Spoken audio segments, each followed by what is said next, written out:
So I am Trisha Amago and I am reporting the labor law. So a motivated worker will be a productive worker by Abraham Maslow. Its learning objectives enumerate the classification of employees, their benefits, privileges, and policies affecting them, identify some best practices in handling human resources in tourism establishment, identify the procedure in handling sexual harassment in the workplace, explain the rights of workers employed in tourism establishment. The tourism industry, with its labor-intensive nature, is prone to many labor issues. Hence, labor laws plays a vital role in the efficient operation of the various business enterprises related to tourism. This chapter deals with important provision governing labor laws, as well as the benefits, privileges, and policies affecting employees. Constitutional provision on labor. The law, Section 3. The state shall afford full protection to labor, local and overseas, organized and unorganized, and promote full employment and equality of employment opportunities for all. It shall guarantee the rights of all workers to self-organization, collective bargaining and negotiation, and peaceful, concerted activities, including the right to strike in accordance with law. And its discussion of the law is labor, whether local or overseas, organized or not organized, should be given constitutional protection. The right to strike, although already a part of the right to self-organization, is specifically mentioned. The right to a living wage is expressly stated. A wage is a living wage of it is adequate to sustain a worker and his family in dignity. Classification of employees: regular employees, casual employees, seasonal employees, project employees, probationary employees, employees for a fixed term, overseas Filipino workers. Regular employees: the employees who are deemed regular are those who have been engaged to perform activities which is usually necessary or desirable in a usual trade or business of the employer, and those casual employees who have rendered at least 1 year of service. An employee who is allowed for work after a probationary period. Workers supplied by a labor-only contractor to the principal shall be considered regular employees of the casual employees are those whose employment is neither regular, project nor seasonal as defined under Article 280 of the Labor Code. And seasonal employees are those who work or services is seasonal in nature and employment is for the duration of the season. A project employee is one whose employment has been fixed for a specific project or undertaking, the completion or termination of which has been determined at the time of the engagement of the employer, or where the work or services to be performed is seasonal in nature and employment is for the duration of the season. Probationary employment is one who is on trial by an employer, during which the employer determines whether or not he is qualified for permanent employment. Employees for a fixed term. These are employees covered in employment contracts providing for terms employment or fixed period employment. Overseas Filipino workers, also referred as migrant worker.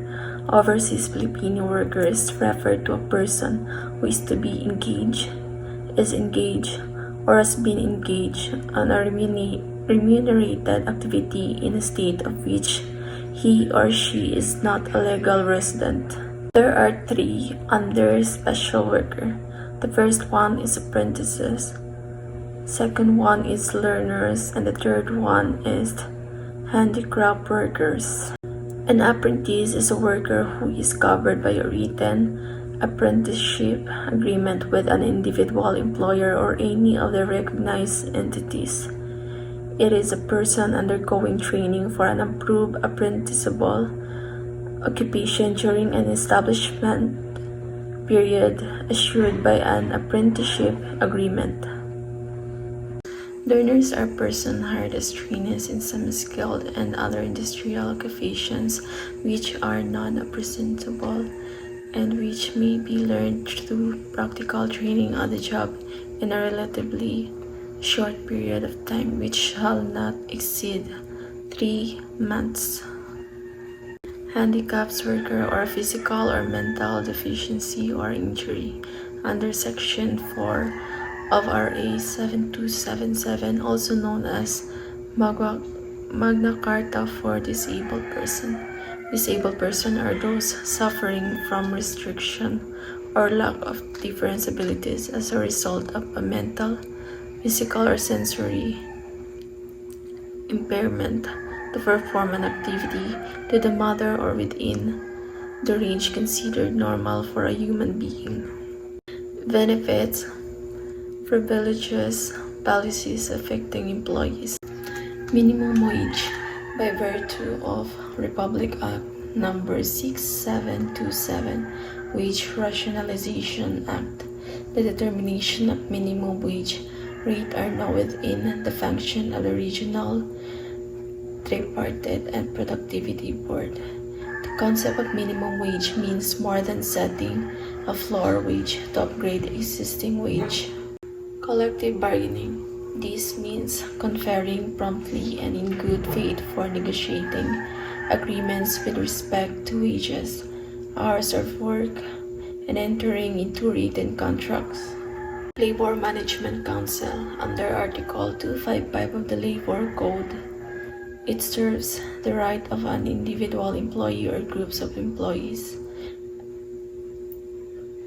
to present grievances to their employees at any time, with or without collective bargaining, with or without exclusive bargaining representatives. Maternity and paternity leaves. Maternity leave benefits are covered under Republic Act number 82, also known as the Social Security Act of 1997. Under said law, a female member who has paid at least 3 monthly contribution in a 12-month period immediately preceding the semester of her childbirth or miscarriage shall be paid a daily maternity benefit equivalent to 100% of her average daily salary credit for 60 days or 78 days in case of cesarean delivery. On the other hand, Republic Act number 8187, also known as the Paternity Leave Act of 1996, governs the granting of paternity leave benefits to every married male employee. Under the said law, every married male employee in the private and public sector shall be entitled to a paternity leave of 7 days with full pay for the first 4 deliveries of the legitimate spouses with whom he is cohabiting. Union rights, strikes, and lockouts. A legitimate labor organization or LLO has the requisite personality to sue on behalf of its member for their individual money claims.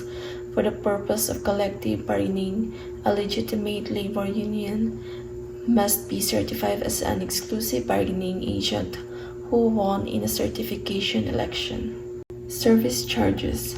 The rule of service charges applies only to establishments collecting service charges such as hotels, restaurants, lodging houses, nightclubs, cocktail lounge, massage clinics, bar, casinos, gambling houses, and similar enterprises, including those entities operating primarily as private subsidiaries of the government. All service charges collected by hotels, restaurants, and similar establishments shall be distributed at the rate of 85% for all covered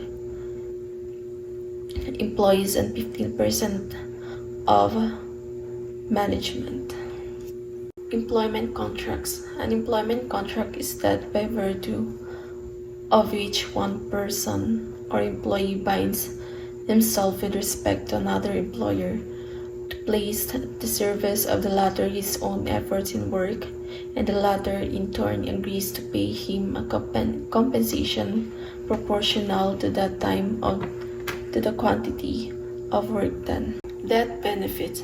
Under the Social Security law, upon the death of a member who has paid at least 36 monthly contribution prior to the semester of death, his primary beneficiary shall be entitled to the monthly pension, provided that if he has no primary beneficiaries, his secondary beneficiaries shall be entitled to a lump sum benefit equivalent to 36 times the monthly pension.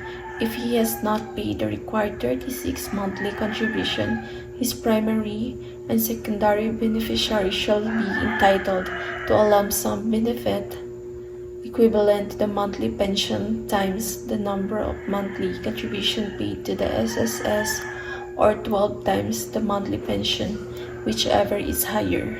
Health benefits. This includes sickness, medical and hospitalization benefits.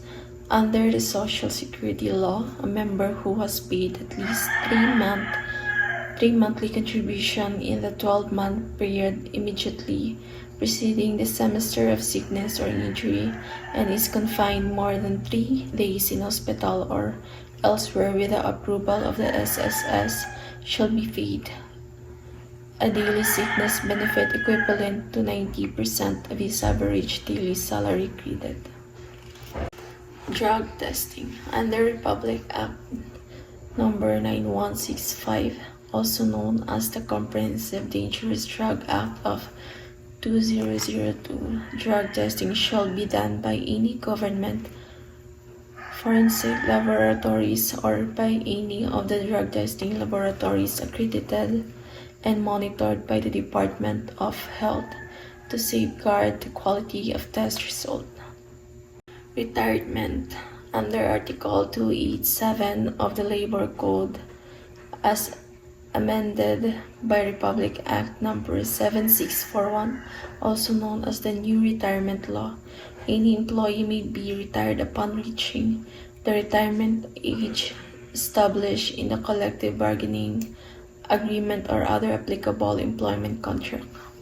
Uniform policies. Some tourism establishments, which include but not limited to restaurant, department stores, rest areas in gasoline station, deluxe and first-class hotel, tourist inns, special interest resort, apartels, motels, and those engaged in water transport services require their employees and staff to be well-groomed and should wear clean and smart uniforms.